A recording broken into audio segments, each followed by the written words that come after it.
صحت اور بیماری انسانی زندگی کے ساتھ ساتھ ہے. انسان کی زندگی کے کوئی بھی 2 دن ایک جیسے نہیں ہوتے. آج اگر انسان خوش ہے تو کل اداس ہوگا. اگر آج وہ اپنے جسم میں قوت محسوس کر رہا ہے تو کل بیمار ہو سکتا ہے. انسان کے اوپر دن میں بھی کئی بار مختلف طرح کی کیفیات گزرتی ہیں. کبھی انسان روحانی طور پر، جذباتی طور پر بیمار ہوتا ہے اور کبھی انسان جسمانی طور پر بیمار ہو جاتا ہے. بیماری کی کیفیت صحت کی کیفیت سے مختلف ہوتی ہے اور ہر انسان اس کو محسوس کر سکتا ہے. ایسی صورت میں انسان کو دوا کے ساتھ ساتھ اللہ سبحانہ وتعالی کی طرف رجوع کرنا چاہیے اور اپنے لیے خوب خوب دعائیں کرنی چاہیے. بعض اوقات بیمار خود اپنے لیے دعا نہیں کر سکتا تو بیمار کی عیادت کرنے والے اور بیمار کو دیکھنے والے، اس کے دوست، رشتہ دار، عزیز، اقربا اور ایون ہسپتال کا عملہ مریض کے لیے ایسی دعائیں پڑھ سکتا ہے جو اس کے لیے شفا یابی کا ذریعہ ہو سکتی ہیں. تو بات یہ ہے کہ انسان ہر حال میں اپنے رب کا محتاج ہے اور اسے اپنی ہر ضرورت کے لیے اپنے رب کی طرف رجوع کرنا چاہیے، اور خصوصاً قبولیت کے مواقع پر. رات کا پچھلا پہر اس کے لیے بہت مناسب ہے، جب اللہ سبحانہ وتعالی بندوں کو پکارتے ہیں کہ ہے کوئی جو مجھ سے دعا کرے تو میں اس کی دعا قبول کر لوں، ہے کوئی جو مجھ سے سوال کرے تو میں اس کو جواب دوں، ہے کوئی جو مجھ سے استغفار کرے تو میں اس کو بخش دوں. تو جب انسان بیمار ہو اور خصوصاً اگر ایسی بیماری کا شکار ہو کہ جس میں بظاہر شفا کی کوئی امید نہ ہو، تو اسے اور بھی زیادہ خشوع و خضوع کے ساتھ اور ایسے اوقات میں اللہ تعالیٰ کی طرف رجوع کرنا چاہیے کہ جلد از جلد صحت یابی ہو سکے. اور اس سلسلے میں کبھی بھی انسان کو اللہ تعالیٰ سے مایوس نہیں ہونا چاہیے. پھر یہ بات یاد رہے کہ جب انسان دعا کرے تو اس سے پہلے اللہ سبحانہ وتعالیٰ کی تعریف کے کلمات کہنا نہ بھولے. تو آئیے آج ہم آپ کو دعا کرنے سے پہلے کچھ نئے کلمات بتائیں گے جو اللہ سبحانہ وتعالیٰ کی حمد و ثنا پر مبنی ہے. ربنا لک الحمد ملء السماوات والارض وملء ما شئت من شيء بعد اهل الثناء والمجد احق ما قال العبد وكلنا لك عبد اللهم لا مانع لما اعطيت ولا معطي لما منعت ولا ينفع ذا الجد منك الجد. اے ہمارے رب، تمام تعریفیں تیرے ہی لیے ہیں جن سے آسمان اور زمین بھر جائیں، اور اس کے بعد جو تو چاہے وہ بھی اس سے بھر جائے. تو ہی تعریف اور بزرگی کے لائق ہے. بندے جو کہتے ہیں تو ان کا سب سے زیادہ حقدار تو ہے، اور ہم سب تیرے بندے ہیں. اے اللہ، جسے تو عطا کرنا چاہے اس سے کوئی روک نہیں سکتا، اور جسے تو نہ دینا چاہے اسے کوئی دے نہیں سکتا، اور کسی مرتبے والے کی بزرگی تیرے سامنے کوئی فائدہ نہیں دے سکتی. یعنی اللہ سبحانہ وتعالیٰ کے علاوہ کوئی بھی اور ایسا نہیں ہو سکتا جو انسان کی مشکل کو آسان کر سکے. تو آئیے اس کے ساتھ ہم دیکھتے ہیں کہ بیماری کے اسباب کیا ہوتے ہیں، بیماریاں کیوں آتی ہیں. سب سے پہلی بات تو یہ کہ بیماری اللہ کے اذن سے آتی ہے. جب تک اللہ سبحانہ وتعالیٰ کا اذن نہ ہو انسان پر کوئی کسی قسم کی مشکل آ نہیں سکتی. قرآن مجید میں آتا ہے ما اصاب من مصیبت الا باذن اللہ. جو بھی مصیبت آتی ہے وہ اللہ کے اذن سے آتی ہے اور وہ تقدیر کا حصہ ہوتی ہے، اور اس میں اللہ سبحانہ وتعالیٰ کی حکمت اور مشیت کار فرما ہوتی ہے. اور وہ کیا ہو سکتی ہے؟ مثلاً اللہ تعالیٰ کسی بندے کے ساتھ بھلائی کا ارادہ کرتے ہیں، اس کے گناہ معاف کرنا چاہتے ہیں، اس کو کسی خاص چیز کی سمجھ دینا چاہتے ہیں تو اسے تکلیف میں مبتلا کر دیتے ہیں.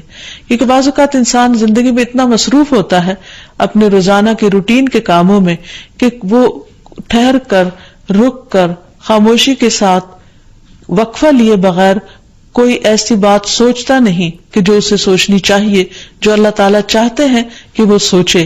تو جب انسان بیمار ہو جاتا ہے تو ایک اور کنڈیشن میں آ جاتا ہے، وہ آرام کی کیفیت میں آ جاتا ہے.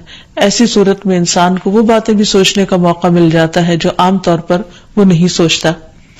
پھر اسی طرح ہمیں ہمارا دین یہ بھی بتاتا ہے کہ بعض اوقات انسان پر بیماری یا کوئی بھی تکلیف اس کے اپنے ہاتھوں کی کمائی سے آتی ہے، یعنی اس کا اپنا کوئی گناہ یا قصور ہوتا ہے جس کی بنا پر اسے وہ تکلیف پہنچتی ہے۔ قرآن مجید میں آتا ہے وَمَا أَصَابَكُم مِّن مُّصِيبَةٍ فَبِمَا كَسَبَتْ أَيْدِيكُمْ وَيَعْفُو عَن كَثِيرٍ، اور تمہیں جو بھی مصیبت پہنچی تو وہ اس وجہ سے ہے جو تمہارے ہاتھوں نے کمایا، اور وہ بہت سی چیزوں سے درگزر کر جاتا ہے۔ اسی طرح بعض اوقات انسان کی بیماریاں اس کے کسی گناہ کا نتیجہ ہوتی ہیں۔ عمر رضی اللہ عنہ نے جب عباس رضی اللہ عنہ سے بارش کی دعا کرنے کے لیے کہا تو انہوں نے کہا اے اللہ، بے شک مصیبتیں گناہوں کی وجہ سے ہی نازل ہوتی ہیں اور انہیں صرف توبہ ہٹا سکتی ہے۔ پھر اسی طرح ایک اور روایت میں آتا ہے رسول اللہ صلی اللہ علیہ وسلم نے فرمایا جب بھی کسی رگ یا آنکھ کو نقصان پہنچتا ہے تو وہ کسی نہ کسی گناہ کی وجہ سے ہوتا ہے، لیکن جو تکالیف اللہ تعالیٰ ویسے ہی ٹالتا رہتا ہے وہ کہیں زیادہ ہو جاتی ہیں۔ پھر اسی طرح بعض بیماریاں انسانوں کے اعلانیہ گناہوں کی وجہ سے بھی ہوتی ہیں، جیسا کہ ایک حدیث میں آتا ہے جب کسی قوم میں بدکاری عام ہو جاتی ہے اور وہ اعلانیہ اس کا ارتکاب کرتے ہیں تو ان میں طاعون اور ایسی مختلف بیماریاں پھیل جاتی ہیں جو کہ ان سے پہلے گزرے ہوئے لوگوں میں نہ تھی۔ ابو امامہ باہلی سے روایت ہے کہ نبی صلی اللہ علیہ وسلم نے فرمایا جس بندے کو بھی بیماری سے پچھاڑ دیا گیا ہو تو اللہ تعالیٰ اسے جب بیماری سے اٹھاتا ہے تو وہ پاک ہوتا ہے۔ تو یہ ایک حقیقت ہے کہ انسان کے گناہ اس کے لیے مشکلات کا سبب بنتے ہیں۔ امام ابن القیم الجوزیہ لکھتے ہیں، ان کی ایک مشہور کتاب ہے الداء والدواء، بیماریاں اور علاج، اس میں وہ کہتے ہیں کہ کوئی بھی گناہ ایسا نہیں کہ جس کے اثرات نہ ہوں۔ انسان سے چھوٹی یا بڑی جو بھی کوئی غلطی صادر ہوتی ہے اس کے نتیجے میں کچھ نہ کچھ اثرات اس کی زندگی پر ضرور پڑتے ہیں۔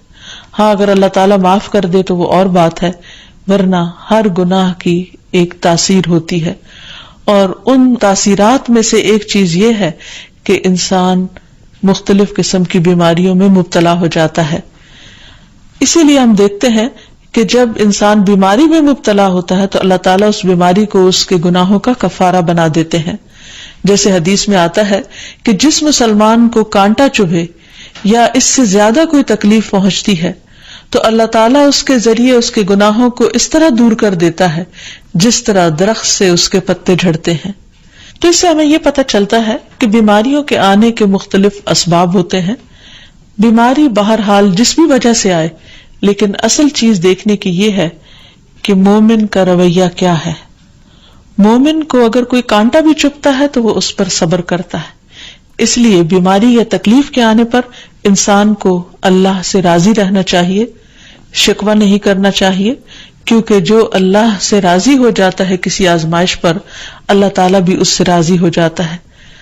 پھر اسی طرح اللہ تعالیٰ کا شکر ادا کرنا چاہیے، کیونکہ بیماری اس سے زیادہ شدید بھی ہو سکتی تھی۔ لہذا انسان کو اللہ تعالیٰ جس حال میں رکھے انسان اس پر شکر گزار رہے۔ پھر یہ کہ انسان کسی بھی بیماری میں کسی بھی قسم کی ہو اور زندگی کے کسی بھی حصے میں ہو اس میں مایوس نہ ہو، پر امید رہے کہ بیماری دور ہو جائے گی۔ پھر اسی طرح اگر بیماری طول پکڑ جائے تو انسان کو گھبرانا نہیں چاہیے، کیونکہ ہر گزرنے والا لمحہ انسان کے درجات میں اضافے کا سبب بنتا ہے اور اس کے گناہ مسلسل جھڑتے چلے جاتے ہیں حتیٰ کہ انسان بالکل پاک صاف ہو جاتا ہے۔ پھر اسی طرح انسان کو بیماری کی حالت میں دوسروں سے شکوے شکایات نہیں کرنی چاہیے، کیونکہ بیماری اللہ کے اذن سے آتی ہے، اور جب انسان ہر ایک کے آگے رونے لگتا ہے تو گویا وہ اللہ تعالیٰ کا شکوہ کر رہا ہوتا ہے، جو چیز اللہ تعالیٰ کو پسند نہیں۔ پھر اسی طرح منہ سے برے الفاظ نہیں نکالنے چاہیے، بیماریوں کو کوسنا نہیں چاہیے، اور پھر ایسے الفاظ نہیں ادا کرنے چاہیے کہ مجھے لگتا ہے کہ اس بیماری میں میری زندگی چلی جائے گی، یا یہ کہ کسی مریض کی عادت کے لیے جا کر اس کو اس قسم کی بات نہیں کرنی چاہیے، خواہ کتنی ہی خطرناک بیماری کیوں نہ ہو، ہمیشہ اسے امید دلانے چاہیے، کیونکہ مایوسی کے الفاظ اور برے بھلے اور منفی قسم کی باتیں اللہ تعالیٰ کو پسند نہیں، اور انسان ویسے بھی جیسے سوچتا ہے پھر اس کے ایکشن اس کے مطابق ہونے لگتے ہیں۔ اب یہ ہے کہ انسان بیماری میں دوا ضرور کرے، کیونکہ حدیث میں آتا ہے کہ اللہ تعالیٰ نے کوئی بیماری ایسی نہیں اتاری جس کے لیے دوا نہ اتاری ہو. ہاں جسے معلوم ہو اسے معلوم ہوتا ہے، اور جسے نہیں معلوم ہوتا اسے نہیں معلوم ہوتا. بعض اوقات اللہ تعالیٰ ڈاکٹر کے دل میں ڈال دیتا ہے اور اس کا علاج اس کو سمجھ میں آ جاتا ہے، اور بعض اوقات وہ بیماری لا علاج ہوتی ہے، حالانکہ اس کا علاج موجود ہوتا ہے مگر کسی کو بھی علاج سمجھ میں نہیں آتا. بہرحال نوعیت کچھ بھی ہو تو علاج ضرور کراتے رہنا چاہیے، اور کبھی مایوس نہیں ہونا چاہیے کہ اس بیماری کا علاج ہو نہیں سکتا. نہیں، ایک کے بعد ایک کوشش انسان کرتا رہے، اور جب اللہ کا اذن ہوگا بیماری دور ہو جائے گی. اور اس کے ساتھ ساتھ انسان یہ بھی یقین رکھے کہ شفا اللہ کے ہاتھ میں ہے، کسی ڈاکٹر کے ہاتھ میں نہیں، کسی انسان کے ہاتھ میں نہیں، کیونکہ جب تک اللہ کا اذن نہ ہو شفا نہیں ہو سکتی، خواہ کوئی کتنا بھی بڑا ڈاکٹر کیوں نہ ہو. اسی لیے نبی صلی اللہ علیہ وسلم کی دعاؤں کے آخر میں آتا ہے کہ لا شفا الا شفاؤک، کوئی شفا نہیں مگر تیری ہی شفا، یعنی جو اللہ سبحانہ وتعالی اپنے بندے کو شفا عطا کرے. پھر اسی طرح یہ ہے کہ حضرت ابراہیم علیہ السلام نے اللہ سبحانہ وتعالی کے بارے میں فرمایا تھا کہ وَإِذَا مَرِضْتُ فَهُوَ يَشْفِينِ، کہ جب میں بیمار ہوتا ہوں تو وہی مجھے شفا دیتا ہے، یعنی اللہ تعالیٰ ہی اس بیماری کو دور کرتا ہے. اسی طرح ایک اور روایت سے بھی پتہ چلتا ہے کہ شفا دراصل اللہ سبحانہ وتعالی کے ہاتھ میں ہے. حضرت عائشہ سے مروی ہے کہ رسول اللہ صلی اللہ علیہ وسلم دم کیا کرتے تھے اور یہ دعا پڑھتے تھے امسح البأس رب الناس بیدک الشفاء لا یکشف الکرب الا انت، اے لوگوں کے رب تکلیف کو دور کر دے، تیرے ہی ہاتھ میں شفا ہے، تیرے سوا اس کو دور کرنے والا اور کوئی بھی نہیں. پھر اسی طرح انسان جب کسی بیمار کی عادت کے لیے جائے تو اس پر بھی دعا پڑھے اور اس کے لیے دعا کرے.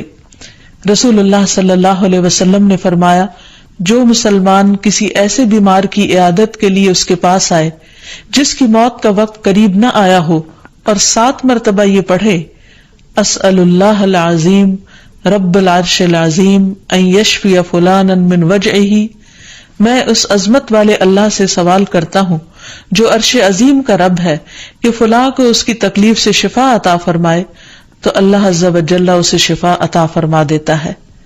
اور پھر ہم دیکھتے ہیں کہ تمام انبیاء اپنی بیماریوں میں تکلیفوں میں اللہ تعالیٰ کو پکارتے تھے، جیسا کہ ایوب علیہ السلام کی دعا قرآن مجید میں آتی ہے وَأَيُّوبَ إِذْ نَادَى رَبَّهُ أَنِّي مَسَّنِيَ الضُّرُّ وَأَنْتَ أَرْحَمُ الرَّاحِمِينَ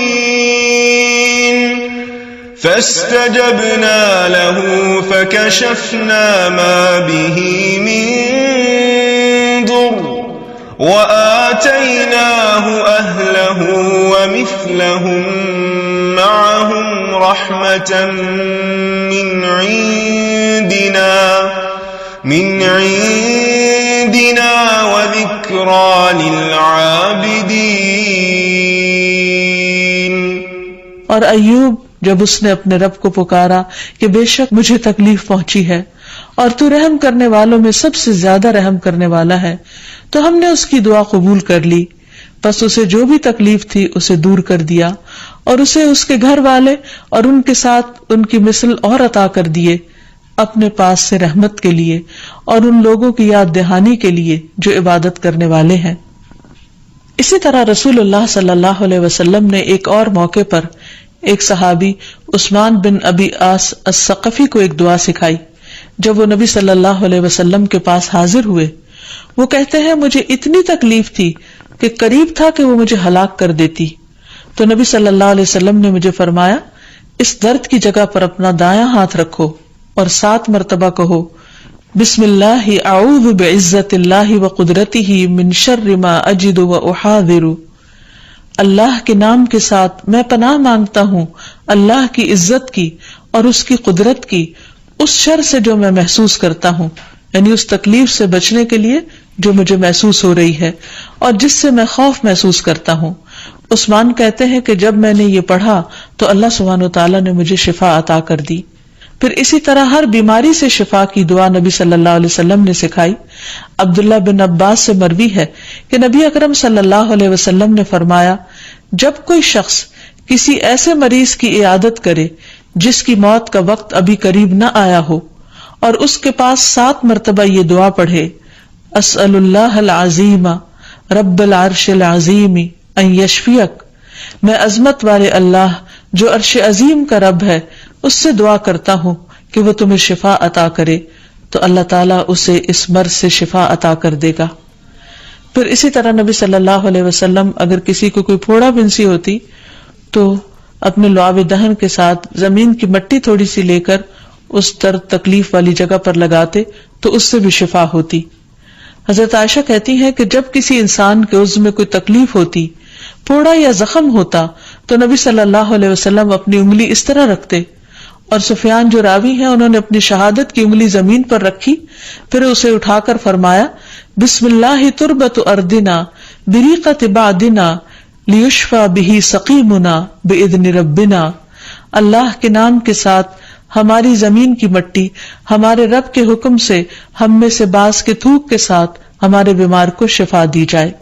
یعنی لعاب دہن کا اپنا ایک اثر ہوتا ہے، اور لعاب دہن جو ہے ایک طرح سے دوا کا کام کرتا ہے، اور اللہ کا نام لے کر جب لعاب دہن لگایا جائے تو شفا ہوتی ہے. جیسے کہ ایک اور موقع پر نبی صلی اللہ علیہ وسلم نے ایک جلے ہوئے مریض کے اوپر یہی دعا پڑھ کر لعاب دہن لگایا تو اللہ تعالیٰ نے اس مریض کو شفا یاب کر دیا، اور وہ دعا تھی، اذهب البأس رب الناس واشف انت الشافی لا شفاء الا شفاؤک شفاء لا یغادر سقما. پھر اسی طرح ایک موقع پر ایک قبیلے کے سردار کو جب بچھو نے کاٹ لیا اور اس کے جسم میں زہر پھیل گیا تو ایک صحابی نے سورۃ الفاتحہ پڑھ کر اس پر دم کیا تو اس سے اس کو شفا ہو گئی. اور یہ بات جب نبی صلی اللہ علیہ وسلم کو بتائی گئی تو آپ اس پر خوش ہوئے. اور سورۃ فاتحہ سب لوگوں کو آتی ہے، اسی لیے اس کا نام سورۃ الشفا بھی ہے، کیونکہ یہ بیماری میں بطور علاج پڑھی جاتی ہے مریض پر. مریض خود بھی پڑھ سکتا ہے اور اس کے اٹینڈنٹس بھی اس پر پڑھ سکتے ہیں. حضرت علی رضی اللہ تعالیٰ عنہ کہتے ہیں کہ نبی صلی اللہ علیہ وسلم کو بچھو نے ڈس لیا اور آپ نماز پڑھ رہے تھے. جب آپ نماز سے فارغ ہوئے تو آپ نے فرمایا، اللہ تعالیٰ بچھو پر لعنت کرے، یہ نہ نمازی کو چھوڑتا ہے نہ کسی اور کو. پھر آپ نے پانی اور نمک منگوایا، آپ اس پر ملتے جا رہے تھے اور یہ صورتیں پڑھ رہے تھے، قل یا ایھا الکافرون وقل اعوذ برب الفلق اور قل اعوذ برب الناس. تو یہ بھی ایسے مواقع پر پڑھی جا سکتی ہیں. پھر اسی طرح یہ ہے کہ اگر کسی بھی دوا یا دعا سے مریض صحت یاب نہ ہو رہا ہو، اس کی تکلیف کم نہ ہو رہی ہو، تو بھی موت نہیں مانگنی چاہیے، کیونکہ مومن کے لیے زندگی ایک بہت بڑی نعمت ہے. وہ جس بھی حال میں گزرے، بہرحال وہ اسے آخرت کمانے کا ذریعہ بنا سکتا ہے. یعنی اگر وہ تکلیف میں اس کی زندگی گزر رہی ہے اور اس پر وہ صبر کر رہا ہے اور اللہ کو یاد کر رہا ہے تو اس کے بے پناہ درجات بلند ہونے کا ذریعہ ہے. یعنی یہ بیماری اس کے لیے بلندی درجات کا ذریعہ بن جاتی ہے. اس لیے کبھی بھی موت نہیں مانگنی چاہیے. ہاں اگر تکلیف حد سے بڑھ جائے تو انسان یہ دعا مانگ سکتا ہے، اللہم احینی ما کانت الحیات خیرا لی وتوفنی اذا کانت الوفات خیرا لی. اے اللہ، جب تک میرے لیے زندگی بہتر ہو مجھے زندہ رکھ، اور جب میرے لیے وفات بہتر ہو تو مجھے وفات دے دے. تو اللہ تعالیٰ سے دعا ہے کہ اللہ تعالیٰ تمام بیماروں کو صحت اور شفا عطا فرمائے اور ہمیں بیماری اور آزمائش کے موقع پر اپنی طرف رجوع کرنے کی توفیق دے. ایک بار اللہ اکبر کہنا اور اونچی آواز میں. ابن عباس کہتے ہیں میں نبی صلی اللہ علیہ وسلم کی نماز کے مکمل ہونے کو تکبیر کی وجہ سے سمجھ جاتا تھا. یعنی سلام پھیرنے کے بعد آپ اللہ اکبر کہتے. نمبر 2، 3 بار استغفر اللہ کہنا، میں اللہ سے بخشش مانگتا ہوں. صبان کہتے ہیں کہ رسول اللہ صلی اللہ علیہ وسلم جب اپنی نماز سے فارغ ہوتے تھے تو 3 مرتبہ استغفار فرماتے. ولید کہتے ہیں کہ میں نے اوزائی سے پوچھا آپ استغفار کس طرح فرمایا کرتے تھے، تو انہوں نے کہا آپ اس طرح فرماتے، استغفر اللہ استغفر اللہ استغفر اللہ. اس کی کیا حکمت ہے نماز کے بعد استغفار کرنے کی؟ استغفار کا مطلب ہے بخشش مانگنا، یعنی اگر کوئی ہم سے غلطی ہو گئی ہے، بھول چوک ہو گئی ہے تو اللہ تعالیٰ اس کو معاف کر دینا اور ہماری نماز قبول کر لینا غلطی معاف کر کے۔ نمبر 3، اللہم انت السلام ومنک السلام تبارکت ذی الجلال والاکرام۔ استغفار کے بعد ثوبان رضی اللہ عنہ کہتے ہیں کہ رسول اللہ صلی اللہ علیہ وسلم جب اپنی نماز سے فارغ ہوتے تو 3 مرتبہ استغفار فرماتے اور یہی پڑھتے اللہم انت السلام آخر تک۔ نمبر 4، لا الہ الا اللہ وحدہ لا شریک لہ لہ الملک ولہ الحمد وہو علی کل شیء قدیر، 3 بار۔ حدیث ہے مغیرہ بن شعبہ کے کاتب وارد سے مروی ہے کہ معاویہ رضی اللہ عنہ نے مغیرہ کو لکھا کہ کوئی حدیث جو آپ نے رسول اللہ صلی اللہ علیہ وسلم سے سنی ہو وہ مجھے لکھ کر بھیجیں۔ راوی نے بیان کیا کہ پھر مغیرہ رضی اللہ عنہ نے انہیں لکھا کہ میں نے آپ صلی اللہ علیہ وسلم سے سنا ہے آپ اپنی نماز سے فارغ ہونے کے بعد 3 مرتبہ یہ دعا پڑھتے۔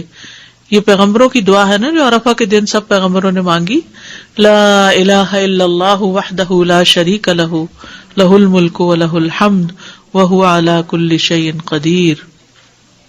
5ویں دعا ہے لا الہ الا اللہ وحدہ لا شریک لہ لہ الملک ولہ الحمد وہو علی کل شیء قدیر، اللہم لا مانع لما اعطیت ولا معطی لما منعت ولا ينفع ذا الجد۔ ایک روایت میں منک الجد بھی آتا ہے، یہ اگلی روایت ہے، ولا ينفع ذا الجد منک الجد۔ 6ٹھی دعا ہے لا الہ الا اللہ وحدہ لا شریک لہ لہ الملک ولہ الحمد یحیی ویمیت وہو حی لا یموت بیدہ الخیر وہو علی کل شیء قدیر۔ یہ دعا اور کس موقع پہ پڑھی جاتی؟ بازار جاتے ہوئے، کئی لاکھ نیکیوں کا ثواب ہے جو بازار میں یہ دعا پڑھ لے۔ اللہم لا مانع لما اعطیت ولا معطی لما منعت ولا ينفع ذا الجد منک الجد۔ ترجمہ دیکھ رہے نا آپ سامنے، 3 بار پڑھنا، ٹھیک ہے، یعنی لا الہ الا اللہ وحدہ 3 بار اور پھر اللہم لا مانع۔ 7ویں دعا لا الہ الا اللہ وحدہ لا شریک لہ لہ الملک ولہ الحمد وہو علی کل شیء قدیر، لا حول ولا قوة الا باللہ، لا الہ الا اللہ ولا نعبد الا ایاہ، لہ النعمۃ ولہ الفضل ولہ الثناء الحسن، لا الہ الا اللہ مخلصین لہ الدین ولو کرہ الکافرون۔ اس میں سے کچھ دعائیں ایاک نستعین میں بھی ہیں اور نمازوں کے بعد کے اذکار کا کارڈ بھی موجود ہے الگ سے، اس میں یہ دعائیں ہیں۔ پھر تحلیل کے کلمات، اس کے بعد تسبیحات، 33 بار سبحان اللہ، 33 بار الحمدللہ، 33 بار اللہ اکبر، اور 100 پورا کرنے کے لیے لا الہ الا اللہ وحدہ لا شریک لہ لہ الملک ولہ الحمد وہو علی کل شیء قدیر۔ اب تک سب سے زیادہ دعا کون سی آئی ہے؟ لا الہ الا اللہ۔ سوچیے آپ کتنی دفعہ پڑھتے ہیں نماز کے بعد اس کو؟ 10 دفعہ تو صبح اور شام کے بعد پڑھتے ہیں۔ ابو ہریرہ رضی اللہ عنہ سے روایت ہے کہ جس نے ہر نماز کے بعد 33 مرتبہ سبحان اللہ، 33 مرتبہ الحمدللہ اور 33 مرتبہ اللہ اکبر کہا تو یہ 99 کلمات ہو گئے، اور 100 کا عدد پورا کرنے کے لیے لا الہ الا اللہ وحدہ لا شریک لہ لہ الملک ولہ الحمد وہو علی کل شیء قدیر کہہ لیا تو اس کے سارے گناہ معاف کر دیے جائیں گے، اگرچہ وہ سمندر کی جھاگ برابر ہوں۔ 1.5 منٹ لگتا ہے، 1.25 منٹ لگتے ہیں جس میں آپ یہ سارا عمل کر سکتے ہیں، اور اللہ سبحانہ وتعالیٰ کو وہ عمل زیادہ پسند ہے جو روزانہ کیا جائے، ادومہا، دوام سے کیا جائے، اللہ کہ کوئی مجبوری ہو۔ اس میں آپ دیکھیے نماز پڑھ لی آپ نے 10 منٹ میں، فرض پڑھ لیے تو یہ 2 منٹ میں کیا مشکل ہے، 2 سے بھی کم منٹ لگتے ہیں۔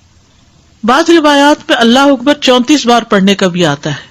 یہ تسبیحات 10 دفعہ بھی پڑھی جا سکتی ہیں۔ عبداللہ ابن عمر سے مروی ہے کہ نبی صلی اللہ علیہ وسلم نے فرمایا 2 خصلتیں یا 2 عادتیں ایسی ہیں کہ اگر کوئی مسلمان بندہ ان کی پابندی کر لے تو جنت میں داخل ہوگا۔ پابندی اور وہ بہت آسان ہے مگر ان پر عمل کرنے والے بہت کم ہیں۔ ایک یہ ہے کہ ہر نماز کے بعد 10 مرتبہ سبحان اللہ، 10 مرتبہ الحمدللہ، اور 10 مرتبہ اللہ اکبر کہے تو زبان کی ادائیگی کے اعتبار سے 150 بار ہے، یعنی ساری نمازوں میں، مجموعی طور پر 5 نمازوں کے بعد، اور ترازو میں 1500 ہوں گے. اور جب سونے کے لیے اپنے بستر پر آئے تو 34 بار اللہ اکبر، 33 بار الحمدللہ اور 33 بار سبحان اللہ کہے. زبان کی ادائیگی کے اعتبار سے تو یہ 100 ہے، مگر میزان میں یہ تسبیحات 1000 ہوں گی. رات کو جو سوتے ہوئے پڑھے جاتے تسبیحات فاطمہ، سب تھکاوٹ اتارنے کے لیے. یقیناً میں نے رسول اللہ صلی اللہ علیہ وسلم کو دیکھا، آپ انہیں اپنے ہاتھ سے شمار کرتے تھے. صحابہ نے پوچھا، اللہ کے رسول یہ کیسے ہے کہ یہ آسان عمل ہے مگر ان پر عمل کرنے والے تھوڑے ہیں؟ آپ نے فرمایا، سوتے وقت میں کسی کے پاس شیطان آ جاتا ہے اور پہلے اس سے کہ وہ تسبیح پوری کرے وہ اسے سلا دیتا ہے، اور اسی طرح اس کی نماز میں شیطان آ جاتا ہے اور یہ تسبیحات پڑھنے سے پہلے ہی کوئی کام یاد دلا دیتا ہے. ہوتا تو یہی ہے نا، حقیقت ہے. آپ کو شاید میں نے پہلے بھی بتایا ہو کہ ہاتھ پر تسبیح پڑھنا جو ہے کچھ مشکل نہیں، اور دائیں ہاتھ پہ صرف کیسے پڑھیں گے آپ؟ سبحان اللہ سبحان اللہ سبحان اللہ، اور اوپر سے اب نیچے آ جائیے، سبحان اللہ سبحان اللہ سبحان اللہ سبحان اللہ سبحان اللہ سبحان اللہ، نیچے سے اوپر، اور پھر سبحان اللہ سبحان اللہ سبحان اللہ اوپر سے. تو یہ ہم 2 ہاتھوں پہ الگ الگ پڑھتے ہیں نا، اور بایاں ہاتھ بھی لگاتے ہیں. تو اس سے افضل کیا ہے؟ ایک ہی ہاتھ پر 33 بار پڑھنا، اور جب یہ پورا ایک ہاتھ اوپر نیچے دونوں طرف ہو جائے تو 3 بس مزید پڑھ لینا. آپ کر کے دیکھیے، بہت آسان ہے. شروع میں جب مجھے پتا چلا کہ ایک ہاتھ پہ پڑھنا ہے تو میں تو بڑی پریشان ہوئی کہ میں تو ہر وقت کنفیوز ہی رہوں گی کہ کتنا پڑھا کتنا نہیں. تو پھر میں الحمدللہ عمرے پر گئی ایک بار، تو اس میں مدینہ میں تو مغرب کے بعد جیسے بیٹھ جاتا ہے نا عشاء تک، تو میرے ساتھ ہی کوئی جاپنیز لڑکی تھی یا کوئی کورین یا ایسی کوئی تھی، تو بہت اچھے طریقے سے ادب آداب کے ساتھ اپنے بیٹھی ہوئی ذکر کر رہی تھی. تو اچانک میری نگاہ اس کے ہاتھ پر پڑی تو وہ یہی کر رہی تھی، اوپر سے نیچے نیچے سے اوپر. تو میں نے کہا اوہ اتنا آسان ہے، کیونکہ میں جب ایک ہی ہاتھ پہ 2 دفعہ پڑھتی تو کبھی کہتی پتہ نہیں پڑھا ہے 1 دفعہ پڑھا کہ 2 دفعہ. تو اس طرح اب اتنا آسان ہو گیا اور بڑے سکون سے پڑھا جاتا ہے. جہاں سے مرضی شروع کریں، جیسے آپ کا طریقہ ہے. میرا طریقہ چونکہ یہاں سے شروع کرنے کا تھا تو اس لیے نیچے سے 3 اوپر، تو اوپر سے نیچے 3. بعض لوگ تو 100 کے لیے پتہ نہیں یہ بھی بتاتے یہاں سے ایسے پھر ایسے پھر ایسے پھر ایسے، پھر مجھے جھنجٹ لگتا ہے، کیونکہ انگلیاں بھی مستنطقات ہیں نا، قیامت کے دن بولیں گی. 25 بار تسبیحات پڑھنا، یعنی یہ بھی جائز ہے. ٹھیک ہے. آیت الکرسی، جنت میں جانے کا راستہ. رسول اللہ صلی اللہ علیہ وسلم نے فرمایا، جو شخص ہر فرض نماز کے بعد آیت الکرسی پڑھے اس کو موت کے علاوہ کوئی چیز جنت میں جانے سے نہیں روک سکتی. سبحان اللہ. یعنی نماز پڑھی اور نماز کے بعد آیت الکرسی پڑھ کے آپ دیکھیے کتنی دیر لگتی ہے، شاید ہارڈلی منٹ بھی نہ لگتا ہو، اور یہ سب سے افضل آیت ہے. ابو ذر غفاری کہتے ہیں کہ میں مسجد حرام میں داخل ہوا اور رسول اللہ صلی اللہ علیہ وسلم کو اکیلے دیکھ کر آپ کے پاس آ کر بیٹھ گیا. میں نے کہا یا رسول اللہ کون سی آیت سب سے افضل ہے جو آپ پر نازل ہوئی؟ آپ نے فرمایا آیت الکرسی. کرسی کے مقابلے میں 7 آسمان اس طرح جیسے بیابان زمین میں کوئی چھلا پڑا ہوا، اور پھر کرسی کے مقابلے میں عرش کا حجم اس طرح ہے جیسے اس چھلے کے مقابلے میں بیابان کا وجود. قرآن کریم میں سب سے عظیم آیت ہے. جو آپ نے ابی ابن کعب سے پوچھا تھا تو انہوں نے جب جواب دیا تو آپ نے فرمایا کہ ابو المنذر تمہیں علم مبارک ہو. اس کے پڑھنے سے ایک محافظ آ جاتا ہے اور شیطان قریب بھی نہیں پٹکتا. جنات سے بچانے والی آیت ہے یہ. وہ آیت جو سورۃ البقرہ میں ہے، اسے کوئی شام کو پڑھے گا تو صبح تک پناہ میں رہے گا، اور جو صبح پڑھے گا شام تک ہم سے پناہ میں رہے گا، یعنی جنات سے. معوذات، سورۃ الاخلاص، سورۃ الفلق، سورۃ الناس، یہ بھی ایک بار پڑھنا ہوتی ہے نماز کے اذکار میں. عقبہ بن عامر کہتے ہیں کہ رسول اللہ صلی اللہ علیہ وسلم نے مجھے حکم دیا تھا کہ میں ہر نماز کے بعد معوذات پڑھا کروں. ہر نماز کے بعد معوذات پڑھا کروں. معوذات کی فضیلت کیا ہے؟ ان کی مثل پچھلی کتب میں کوئی صورت نہیں. یہ اتنی افضل صورتیں ہیں. رسول اللہ صلی اللہ علیہ وسلم نے فرمایا، اے عقبہ بن عامر، کیا میں تمہیں ایسی صورتیں نہ سکھاؤں جو نہ تورات میں نازل ہوئی، نہ زبور میں، اور نہ انجیل میں، اور نہ ان جیسی فرقان میں ہے؟ تم پر ایک رات بھی ایسی نہ آئے کہ تم ان کو نہ پڑھو. جیسے ہم کہتے ہیں نا ایک دن بھی نہ آئے، تو ایسے عربی میں کہتے ہیں ایک رات بھی نہ گزرے. رسول اللہ صلی اللہ علیہ وسلم نے فرمایا تم نہیں دیکھتے کہ آج کی رات ایسی آیات اتری ہیں کہ ان کی طرح کبھی دیکھی نہیں گئی، اور وہ ہیں قل اعوذ برب الفلق اور قل اعوذ برب الناس. انتہائی بلیغ صورتیں ہیں، سب سے افضل تعوذ ہے یہ. پہلے نبی صلی اللہ علیہ وسلم اور کلمات پڑھتے تھے، جب یہ صورتیں نازل ہوئی تو اور ذکر چھوڑ کر انہی کو پڑھنے لگے. نظر بد سے کفایت کرنے والے کلمات ہیں، یعنی اگر کسی کو ڈر ہو کہ اس کو نظر لگے گی یا لگ چکی ہو تو اس کے علاج کے لیے بھی. ابو سعید سے روایتیں کہتے ہیں کہ رسول اللہ صلی اللہ علیہ وسلم جنوں اور انسانوں کی نظر بد سے پناہ مانگتے تھے، حتیٰ کہ معوذتین نازل ہوئی. پھر جب معوذتین نازل ہوئی تو آپ نے ان کو لازم پکڑ لیا اور ان کے سوا دوسروں کو ترک کر دیا. نمبر 11 رب اعنی علی ذکرک و شکرک و حسن عبادتک. معاذ بن جبل کہتے ہیں کہ رسول اللہ صلی اللہ علیہ وسلم نے میرا ہاتھ پکڑا اور فرمایا میں تم سے محبت رکھتا ہوں اے معاذ. میں نے عرض کیا میں بھی آپ سے محبت کرتا ہوں یا رسول اللہ. تو رسول اللہ صلی اللہ علیہ وسلم نے فرمایا تم پابندی سے ہر نماز میں یہ دعا مانگا کرو، رب اعنی علی ذکرک و شکرک و حسن عبادتک. اور آپ نے یہ ان کو وصیت کی تھی کہ کبھی نہ چھوڑنا اس کو. نمبر 12 رب قنی عذابک یوم تبعث عبادک. اے رب مجھے اس دن کے عذاب سے بچانا جس دن تو اپنے بندوں کو اٹھائے گا. پھر ہے نمبر 13 اللہم انی اعوذ بک من الکفر والفقر وعذاب القبر. کفر، فقر اور عذاب قبر سے تیری پناہ میں آتا ہوں اے اللہ. پھر اللہم اغفر لی ما قدمت وما اخرت وما اسررت وما اعلنت وما اسرفت وما انت اعلم به منی انت المقدم وانت المؤخر لا الہ الا انت. یہ اگلے پچھلے ظاہری باطنی سب گناہوں کی معافی کا اعلان ہے اس میں. پھر 15 نمبر پہ سبحانک اللہم و بحمدک استغفرک و اتوب الیک. اچھے عمل پہ مہر لگانے والے کلمات ہیں یہ، یعنی جو شخص کسی مجلس میں بیٹھے پھر اس سے کچھ غلط باتیں ہو جائیں تو جب یہ کلمات آخر میں پڑھے گا تو وہ معاف ہو جائیں گے، کفارہ ہو جائے گی اس مجلس کا. نمبر 16 رب اغفر لی وتب علی انک انت التواب الغفور. ایک انصاری صحابی کہتے کہ میں نے رسول اللہ صلی اللہ علیہ وسلم کو نماز کے بعد یہ دعا 100 دفعہ پڑھتے ہوئے سنا، رب اغفر لی وتب علی انک انت التواب الغفور. پھر اللہم انی اعوذ بک من الجبن واعوذ بک ان ارد الی ارذل الامور واعوذ بک من فتنۃ الدنیا واعوذ بک من عذاب القبر. پھر ہے اللہم اغفر لی وارحمنی واہدنی وارزقنی.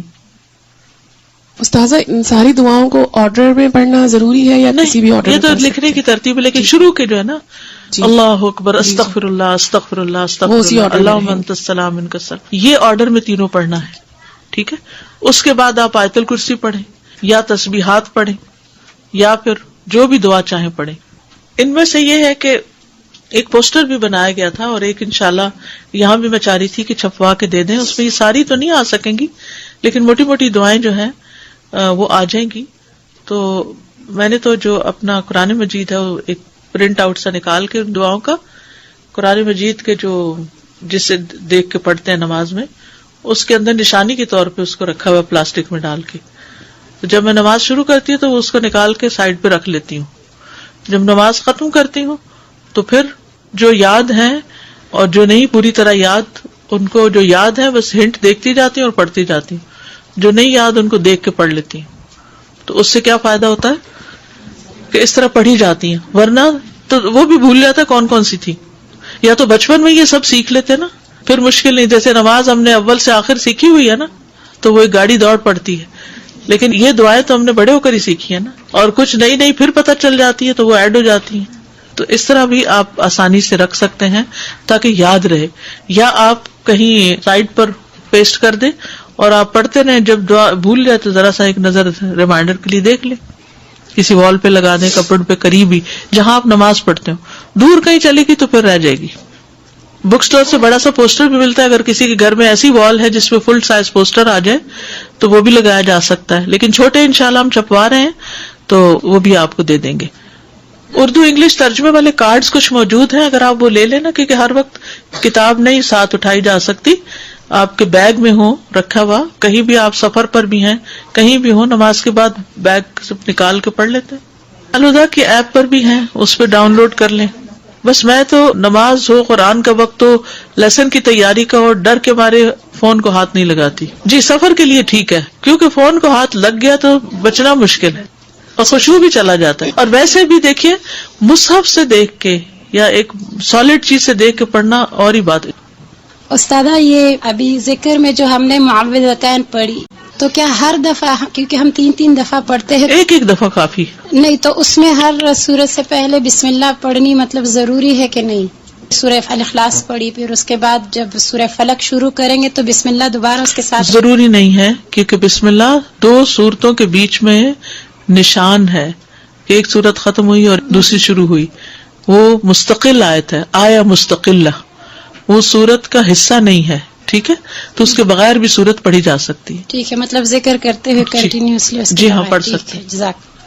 جی استاد جیسے میں فجر کی نماز پڑھتی ہوں تو میری بیک میں پرابلم ہے، مجھے آرتھرائٹس ہے، تو میں کوشش کرتی ہوں کہ اپنی جو دعائیں ہیں وہ اپنے بیڈ پہ بیٹھ کے ذرا کمر کو ٹیک لگا کے پڑھ لوں. تو عزت تو کے بیڈ کے قریب ہی مصلی ہوتا ہے. جی بس ٹھیک ہے.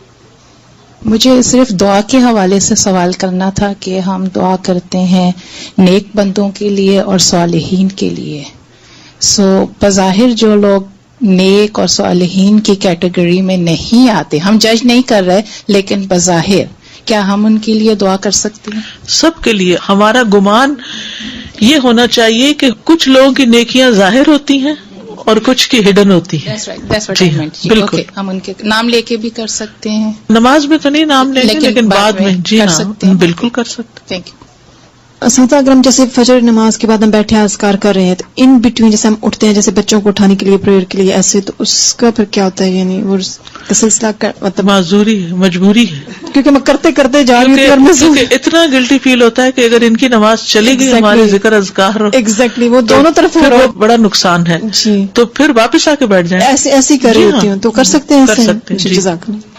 جب عشاء کی نماز پڑھتے ہیں رات کو تو وہ آخری نماز ہو تو اس کے بعد جو تسبیحات کرتے ہیں تو بیڈ پہ دوبارہ جب جاتے ہیں تو وہ ہو جائے گا بیچ میں 1.5 منٹ کی بات. ٹھیک ہے. نماز فجر اور نماز مغرب کے کچھ دیگر اذکار، یعنی باقی نمازوں کے سب کے ایک ہے، فجر اور مغرب میں کچھ اور بھی ہے. فجر کی سنتوں کے بعد کی دعا پڑھیے آپ سب.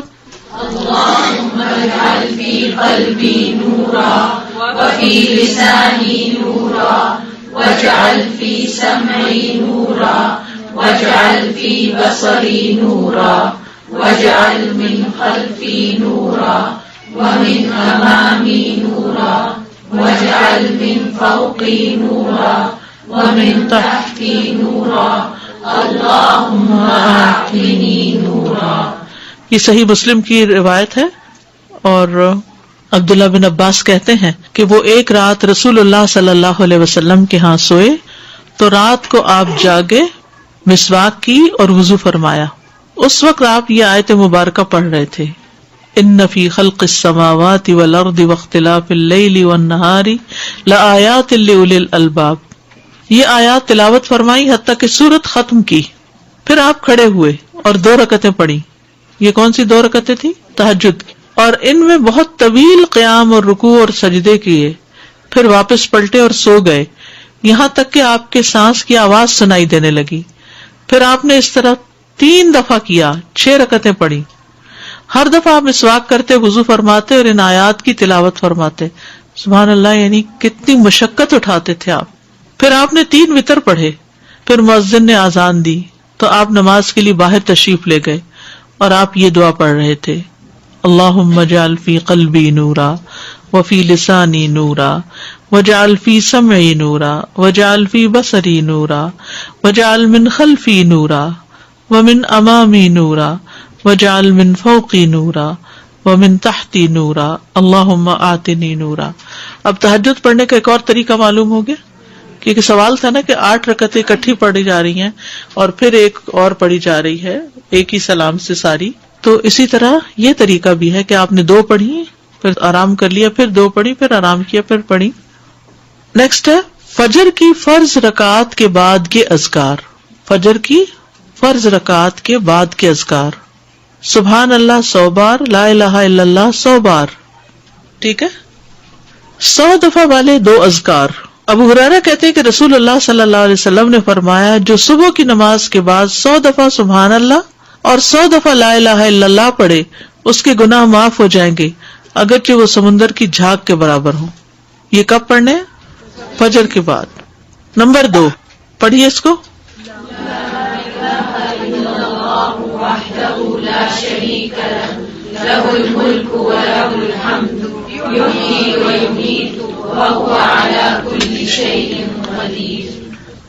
سلام کے بعد تشہد کی حالت میں کسی سے بات کیے بغیر ذکر کرنا. کسی سے بات کیے بغیر ذکر کرنا. ابو ذر سے مروی ہے کہ رسول اللہ صلی اللہ علیہ وسلم نے فرمایا جو شخص فجر کی نماز کے بعد نماز میں تشہد میں بیٹھنے کی طرح اپنی ٹانگ کو دوہرا کیے ہوئے ہو اور کسی سے بات کیے بغیر 10 مرتبہ لا الہ الا اللہ وحدہ لا شریک لہ لہ الملک ولہ الحمد یحیی و یمیت وہو علی کل شیء قدیر پڑھے گا اس کے لیے 10 نیکیاں لکھ دی جائیں گی, اس کے 10 گناہ معاف کر دیے جائیں گے, اس کے 10 درجات بلند کر دیے جائیں گے اور وہ اس دن ہر برائی سے محفوظ رہے گا اور اسے شیطان کی پہنچ سے دور کر دیا جائے گا اور اس دن اللہ کے ساتھ شرک کے علاوہ کوئی گناہ اس لائق نہیں کہ اس کو پکڑ میں مبتلا کر دے. لا علمی جو ہے, نا علم ہونا جو ہے کتنا نقصان دہ. کتنی دیر لگے گی اس طرح 10 دفعہ پڑھنے میں, لیکن شرط یہ ہے کہ نہ وضو ٹوٹا ہو, نہ آپ اٹھے ہو, نہ بات کی ہو, جدھر بیٹھے ہیں ادھر ہی ٹانگ موڑے ہوئے ہی, یعنی کسی گناہ پہ پکڑ نہیں ہوگی. شرک کیا تو پکڑ ہوگی, یہ مطلب ہے.